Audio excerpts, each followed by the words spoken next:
पिछले वीडियो में हम लोग रेडियो वेव्स और प्रोपोगेशन ऑफ इलेक्ट्रोमैग्नेटिक्स वेव्स देखे हुए थे। आज के वीडियो में हम लोग प्रोपोगेशन ऑफ इलेक्ट्रोमैग्नेटिक वेव्स से कुछ रिलेटेड देखेंगे। तो आप ध्यान दीजिए कि प्रोपोगेशन का मतलब क्या होता है। प्रोपोगेशन का मतलब होता है ट्रैवल्स करना, जहाँ पे वेव्स एक जगह से दूसरे जगह जो ट्रैवल्स करता है उसे हम प्रोपोगेशन कहते हैं। ठीक है। दूसरी बात ध्यान दीजिए कि इस वेव्स को इलेक्ट्रोमैग्नेटिक क्यों कहा गया। तो ध्यान दीजिए, इस वेव्स को इलेक्ट्रोमैग्नेटिक इसलिए कहा गया क्योंकि इस वेव्स को ट्रैवल्स करने के लिए इन्हें फील्ड की ज़रूरत होती है, और वह फील्ड होता है इलेक्ट्रिक फील्ड और मैग्नेटिक फील्ड। इसलिए इस वेव्स को इलेक्ट्रोमैग्नेटिक वेव्स कहा गया, जहाँ पे ई से इलेक्ट्रिक फील्ड होता है और एम से मैग्नेटिक फील्ड। यानी वेव्स को ट्रैवल्स करने के लिए फील्ड की ज़रूरत पड़ती है, चाहे वो इलेक्ट्रिक फील्ड हो चाहे वो मैग्नेटिक फील्ड हो। इसलिए इस वेव को इलेक्ट्रोमैग्नेटिक वेव्स कहा गया।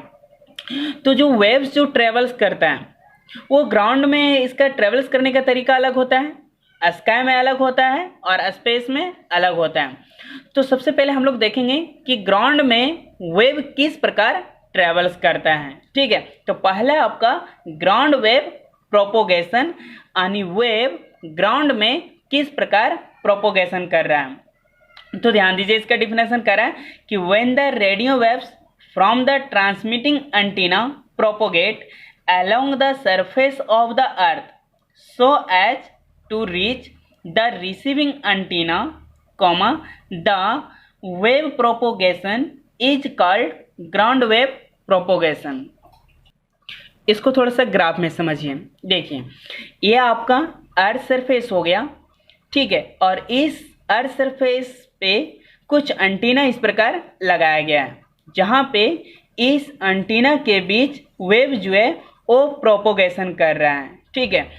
तो ये जो वेव इस दो एंटीना के बीच जो प्रोपोगेशन कर रहा है वह वेव इस सरफेस के पैरेलल होता है, और इसी कारण इसे ग्राउंड वेव प्रोपोगेशन कहा जाता है। ठीक है। फिर से ध्यान दीजिए कि वेव जो इस दो एंटीना के बीच जो ट्रेवल्स कर रहा है वह वेव इस ग्राउंड सरफेस के पैरेलल होता है, इसी कारण इसे ग्राउंड वेव प्रोपोगेशन कहा जाता है।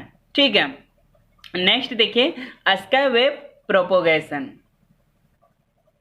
देखिए, sky wave propagation, the radio waves which are reflected back by ionosphere of surface of the earth is called sky wave propagation।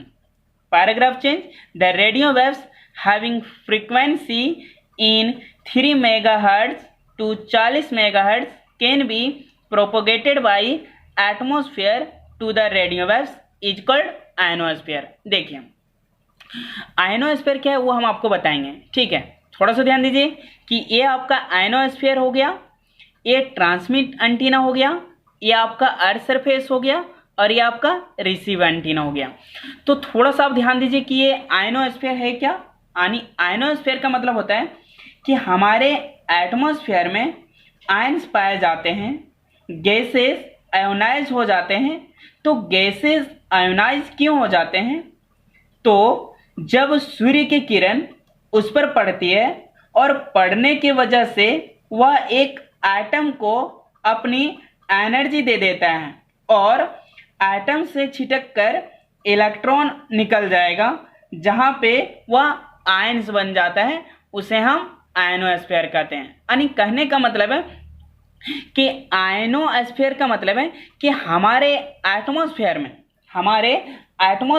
में आयन्स पाए जाते हैं, जहाँ पे गैसेस जो है वो आयोनाइज हो जाते हैं। तो गैसेस आयोनाइज क्यों होते हैं? गैसेस आयोनाइज इसलिए हो जाता है क्योंकि जब उस पर सूर्य के किरण पड़ता है, तो सूर्य के किरण पड़ने के वजह से सूर्य की किरण की पड़ने की वजह से वह एक एटम को अपना एनर्जी दे देता है, और एनर्जी दे देने के बाद उस एटम से इलेक्ट्रॉन जो है वो बाहर निकल जाता है, इलेक्ट्रॉन निकल जाता है, उस एटम से इलेक्ट्रॉन निकल जाता है, जिसके कारण वो आयन्स बन जाता है, जिसे हम आयनोस्फीयर कहते हैं। ठीक है, तो ध्यान दीजिएगा कि इस अर्थ सरफेस से यानी हम यहाँ कह सकते हैं कि इस अर्थ सरफेस से यानी 3 मेगाहर्ट्ज, ठीक है, 3 मेगाहर्ट्ज से 40 मेगाहर्ट्ज तक के बीच ये वेव्स को ट्रेवल्स करवाता है। ठीक है, 3 मेगाहर्ट्ज, ठीक, 3 मेगाहर्ट्ज, यहाँ पे लिख देते हैं हम 40 मेगाहर्ट्ज, यानी यहाँ इस स्काई वेव प्रोपोगेशन में, यानी वेव जो स्काई में जो प्रोपोगेशन करता है, ठीक है, वो 3 मेगाहर्ट्ज से लेके 40 मेगाहर्ट्ज तक ही वेव को वो प्रोपोगेशन कर सकता है। ठीक है, तो ध्यान दीजिए कि ये जो ट्रांसमिट एंटीना जो है ये अपनी वेव को 3 मेगाहर्ट्ज से 40 मेगाहर्ट्ज तक ही जाने देता है, और यहाँ तक जाने के बाद वो रिफ्लेक्ट हो जाता है इस प्रकार अर्थ पे, और अर्थ से वो इस प्रकार वो रिफ्लेक्ट होते हुए वो रिसीव एंटीना तक आ जाता है। ठीक है, तो यहाँ पे स्काई वेव प्रोपोगेशन में हम समझेंगे कैसे कि स्काई वेव प्रोपोगेशन कैसे बोलेंगे। तो ध्यान दीजिए, जब कोई वेव 3 मेगाहर्ट्ज से 40 मेगाहर्ट्ज तक अगर गया हो तो वो स्काई वेव प्रोपोगेशन कहलाता है, चूँकि आयनोस्फीयर तक वेव जो है वो स्काई वेव प्रोपोगेशन कहलाएगा। लेकिन अगर कोई वेव आयनोस्फीयर से अगर पार चला गया हो तो वो स्पेस वेव प्रोपोगेशन कहलाता है। ठीक है, तो यहाँ आपको ध्यान देने वाली बात है कि जब सरफेस से, अर्थ सरफेस से वेव ट्रेवल्स होते हुए वो आयनोस्फीयर तक पहुंचा है तो उसे हम स्काई वेव प्रोपोगेशन बोलेंगे। लेकिन अर्थ सरफेस से कोई वेव आयनोस्फीयर से पार चला गया हो तो उसे हम स्पेस वेव प्रोपोगेशन बोलेंगे। तो यहाँ स्पेस वेव प्रोपोगेशन हम आपको नेक्स्ट वीडियो में बतलाएंगे।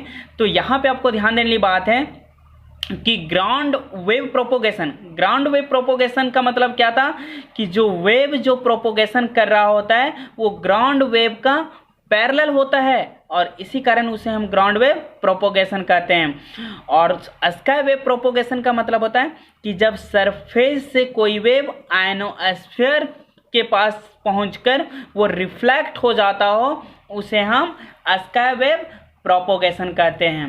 यानी स्काई वेव प्रोपोगेशन में जब कोई वेव सरफेस से ट्रेवल्स करते हुए वो आयनोस्फीयर के पास जाके वो रिफ्लेक्ट हो जाता हो उसे हम स्काई वेव प्रोपोगेशन कहते हैं। दूसरा तरीका है कि अगर वो 40 मेगाहर्ट्ज से अगर पार चला गया हो तो भी उसे हम स्पेस वेव प्रोपोगेशन बोलेंगे।